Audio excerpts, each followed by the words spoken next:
Hello, my darlings. My name is Ann Bienvenu Scott, and I'm addressing this to my first cousins on both sides of my family, the Heards and the Bienvenus, with some stories that I think you will all enjoy. But first I want to provide you a little bit of ancestral history on the Heard side.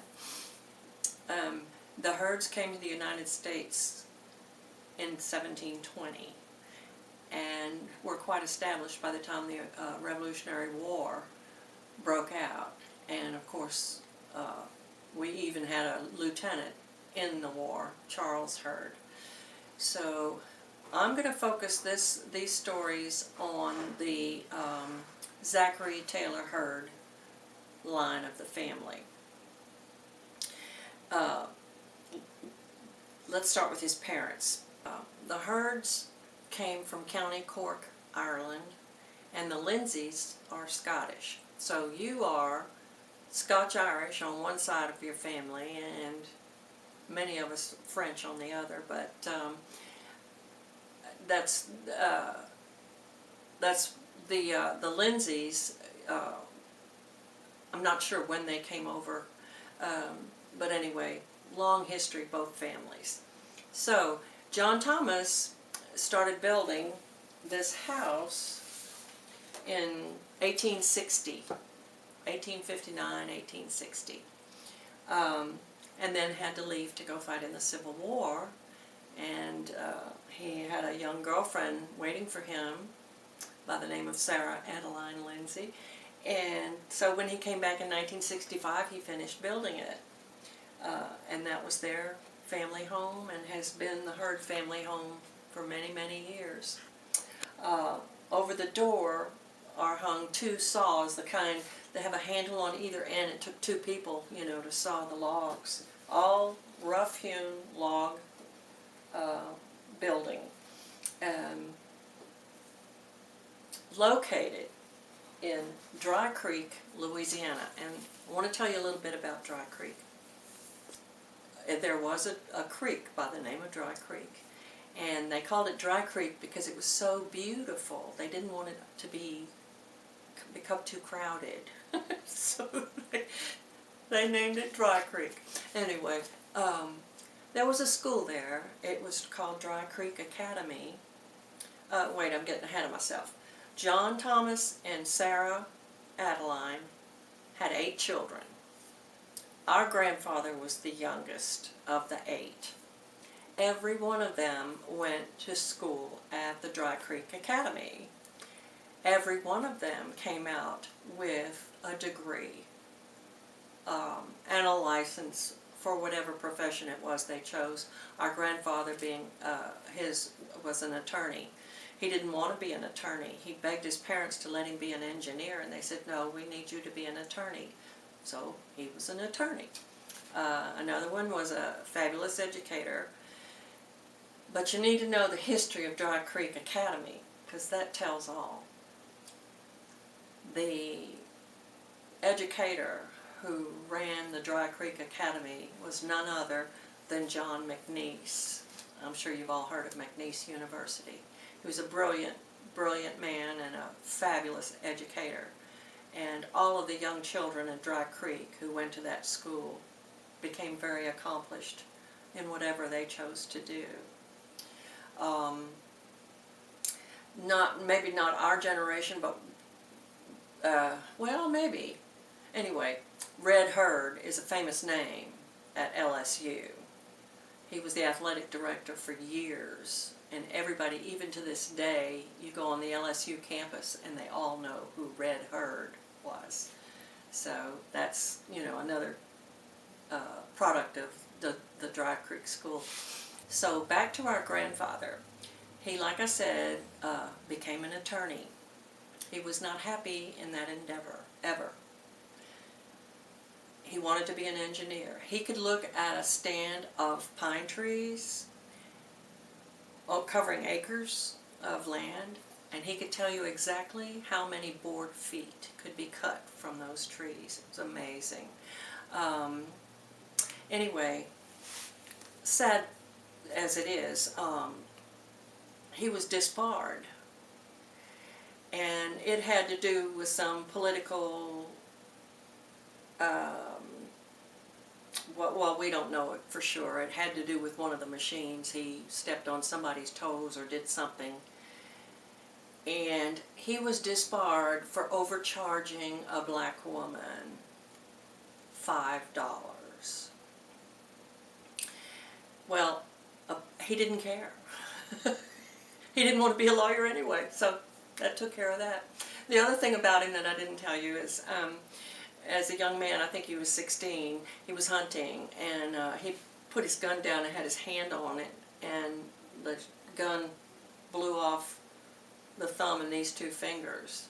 And my mom said he learned how to write with the pen in between his ring and pinky fingers, and he had a gorgeous handwriting, and I do remember seeing some of it, and it was lovely. Crazy as that is, huh? Anyway, he loved his children. And oh, wait a minute, I didn't tell you who he married. Okay,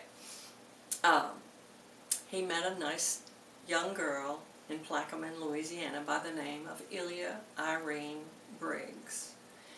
Her mother was, hold on, I'm going to tell you, Fernanda Bisson Briggs.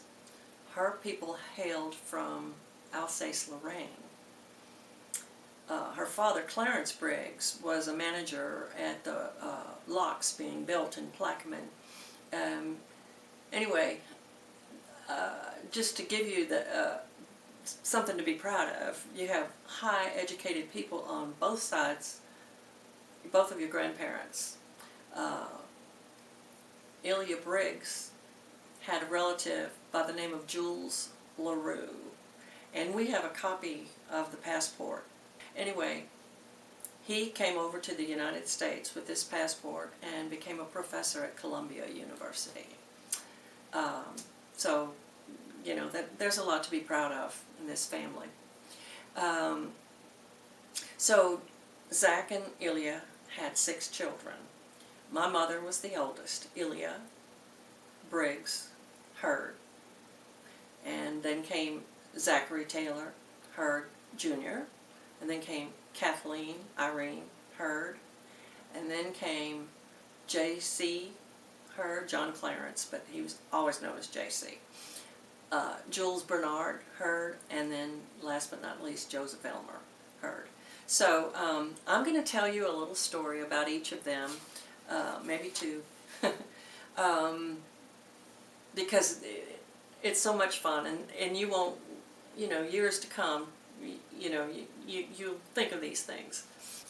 Here's the picture of our grandfather and his siblings. This is Zachary Taylor. This is Emma. This is Della. Addison. I don't know their names. Escape me right now. And also I'm realizing, looking at this picture of him, he didn't lose 3 fingers. He just lost the thumb and forefinger. But he still wrote, like I said, with the pinky and ring finger. So anyway, he's about 17 in this picture. So now we're going to talk about his family, his and Ilya's family. So the eldest, like I said, was Ilya Briggs Heard. This is my mother. She's very beautiful. And the first story I want to tell about her was she and her just younger brother, Zachary Taylor Jr., were very close. They were good friends, as well as brother and sister. She always called him brother.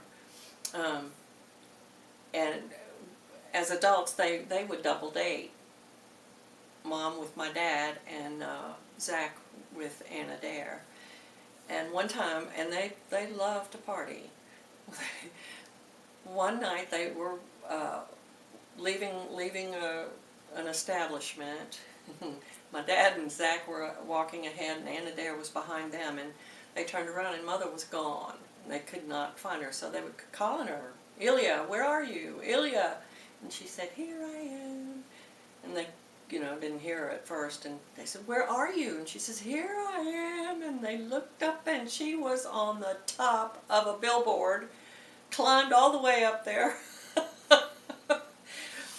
Probably 3 sheets to the wind. How she stayed up without falling, who knows? But anyway, another really funny story I have to tell about her and my dad. Yeah, it goes back to my grandfather. My dad's father, Joseph Bienvenu, and my mom's father, Zachary Taylor Heard, were good friends, believe it or not. Grandpa Zach was a poll captain and you know, in and around the election process, and Grandpa Joe was in and around politics. You know, we think he had something to do with the Earl Long machine, you know, that kind of thing. Anyway, they were buddies. And one time Grandpa Zach told Grandpa Joe, he says, you know, Ilya's going to marry one of your boys. And they just had a good laugh about it. Well, don't you know, not too much later than that, Mom met Uncle Larry, and they started dating, my dad's brother. And they dated for a while, and then she met my dad. And it was love at first sight. Poor Uncle Larry. Anyway, those two old grandpas sure got a good laugh out of that. So anyway, this is my mom, and then here's my dad. And then next in the family line comes Zach Jr., just an all-around great guy. Love him so. There's so many stories I don't even know where to begin. I remember one time he took us, we had already moved to Galveston, I believe, at this point. We were back visiting, and he took all of us, I think there were 10 altogether, kids, to Lake Pontchartrain so we could swim and play. And I mean, he just handled it with the greatest aplomb. You know, we were climbing in places we didn't need to be and all over the lake, and he somehow handled it. But I'll always remember that. And then another thing I remember about him, he was an avid baseball fan. Well, Atlanta Braves. He loved the Atlanta Braves. And one time I was living in Nashville at the time, and he came to Nashville because a game was somewhere close by, I don't know. But anyway, and he stayed with us for a couple of days. The second day he was there, he didn't come home. And I waited up. It was 1 o'clock, 1:30. Finally, somewhere between 1:30 and 2 o'clock, he knocks on the door, feeling no pain, and holding this bucket full of yardsticks. And I said, Uncle Zach, where'd you get all these yardsticks? And he said, they gave them to me. I said, who gave them to you? He said, at the convention. I said, what convention? He said, it was a bunch of undertakers. Anyway, I don't know what we ever did with all those yardsticks, but it was a lot of fun. Okay, next after Uncle Zach comes Aunt Kathleen. That's Betty sitting next to her, and Betty's husband next to my mom, Harry, and his wife. They're no longer together. And Jules Jr., Betty's son. Aunt Kathleen was just a gracious, wonderful, wonderful person. After she moved to Dallas, she came to Galveston to see my mom quite a bit. And one time, Ann Adair and Taylor, my cousin Taylor, he would be Zachary Taylor Heard the third. Anyway, and his wife Peggy came to where I was living in League City with my mom and dad and everything. And Aunt Kathleen was flying in from Dallas.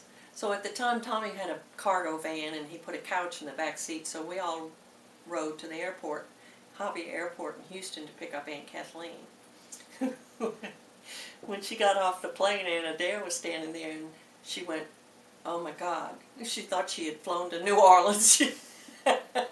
She turned around, she was going to get back on the plane.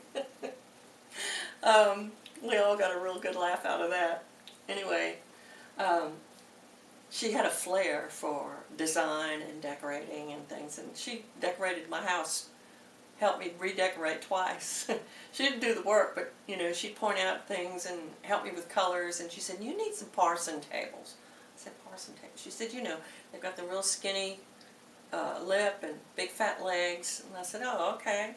And Tommy's dad was a carpenter, and he made 3 of them for me. I still have them. Anyway, oh, and the other thing I remember about Aunt Kathleen is verbenas. Those were her favorite flower. And Tommy had a natural gas lease in Dickinson, and she wanted to go out there and see the wells, so he drove her out there, and just a huge mass of verbenas had bloomed just in a short period of time, and she just went nuts. She just thought that was the most beautiful thing, and no camera, she couldn't take a picture. This is before cell phones, folks. Anyway, wonderful lady. Next is Uncle J.C., John Clarence, but he never went by John Clarence, he always went by J.C. There's some great stories about him. One Christmas, this is after they were all married and had children, young children, we were all really young. Uncle Zach and Ann Adair and the kids had gone to church on Christmas morning. J.C. snuck into their house and stole the turkey and the dressing and all the trimmings. And they come home, there's not a damn thing to eat. We laugh about it, but I'm sure it was very contentious at the time. Can you imagine? So that's one story. Another one, I can remember as a small child, maybe 4 years old, 5 at the most, watching Uncle J.C. and Aunt Doris dance. And I want you to know it was just so beautifully fluid and gorgeous. I was captivated. They did the foxtrot and hell, I don't even know half the names of the dances they could do.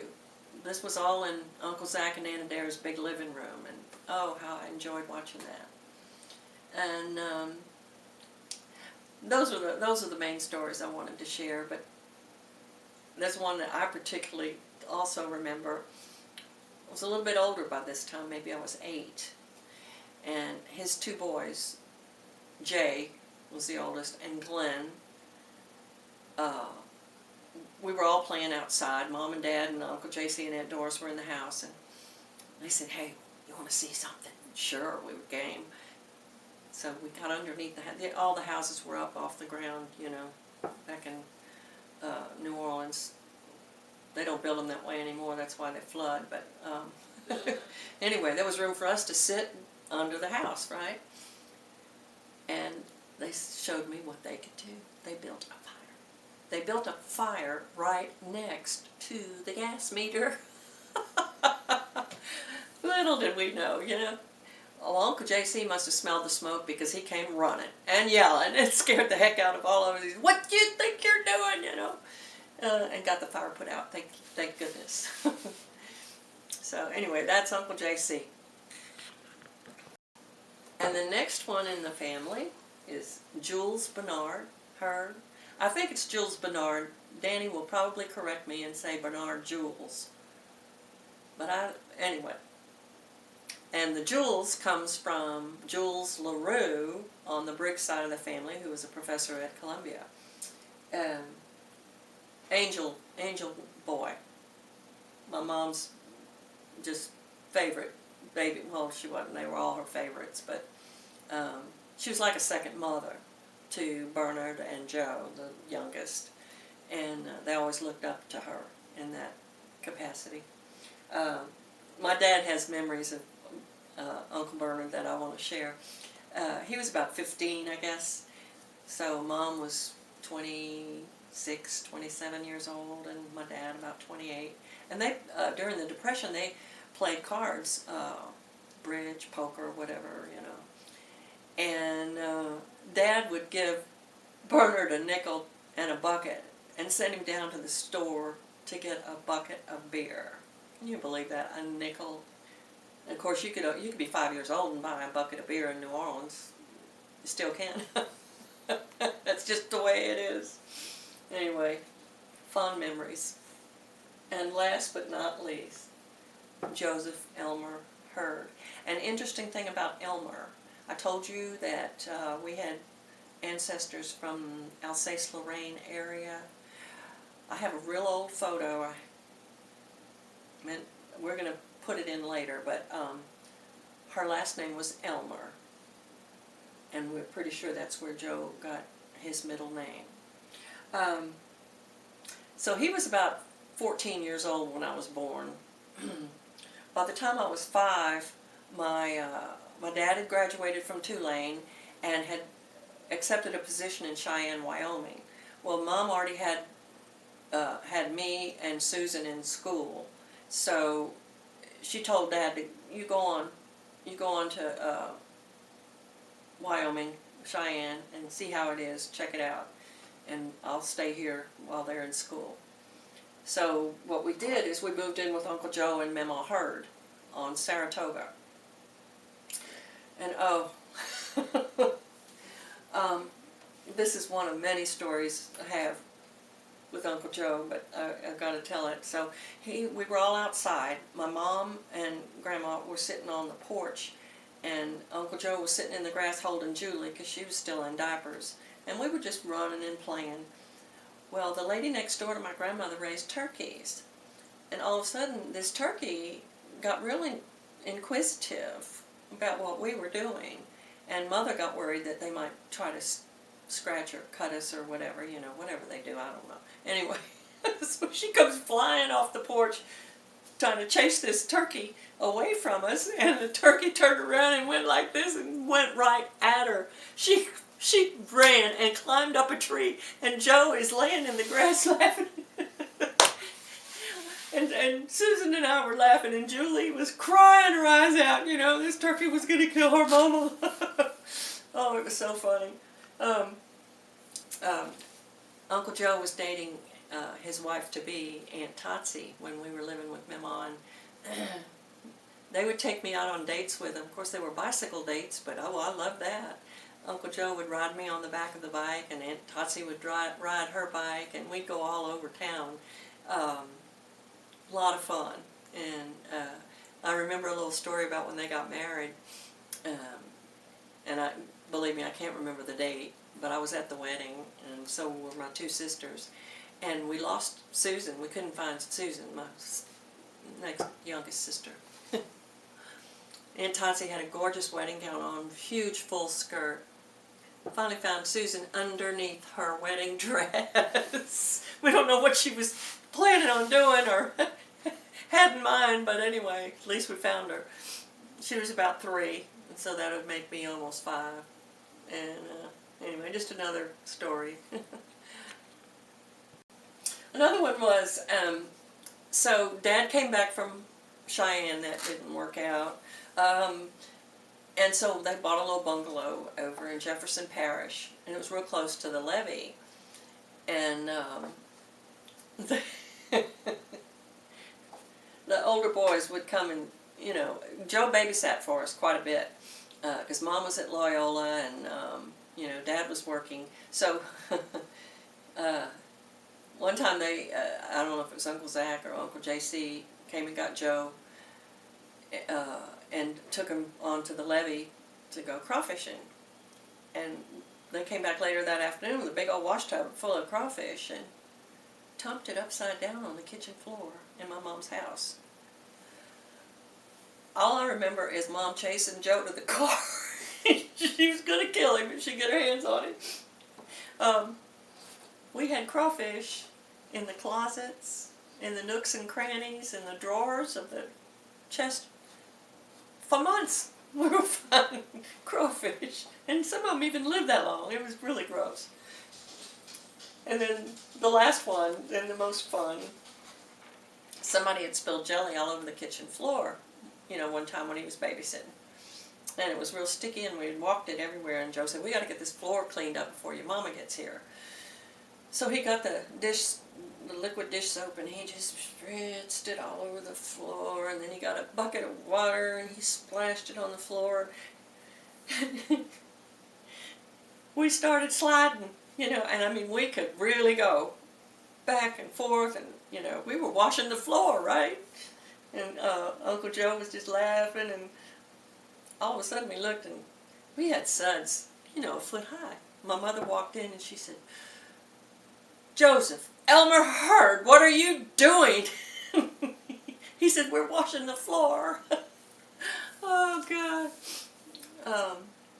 Wonderful times, wonderful people. This is, you know, your family. I want you to know that there's a lot more stories, and I'm going to give you a little clue on the next one. 3 of these boys here, all the brothers but Joe, were in World War II. Some really tragic stories there. But here's the funny thing. My mother had a world map, and on that map, in very light pencil, because you know the saying back then was loose lips sink ships. In very light pencil, she plotted where every one of her brothers were, my dad's troop movements, and my dad's brother, my Uncle Larry, where he was. Now, how she got all that information, I'm not sure. But there's a ton of letters, and when I do this next video, you'll see. Okay? Oh, and one thing, I believe in giving credit where credit is due, and I just want to thank my good friend Lisa Miller for doing this video. She's not only a self-taught graphic artist, but a fabulous film editor as well, and I'm real pleased to have this opportunity that she's afforded us. I love you guys.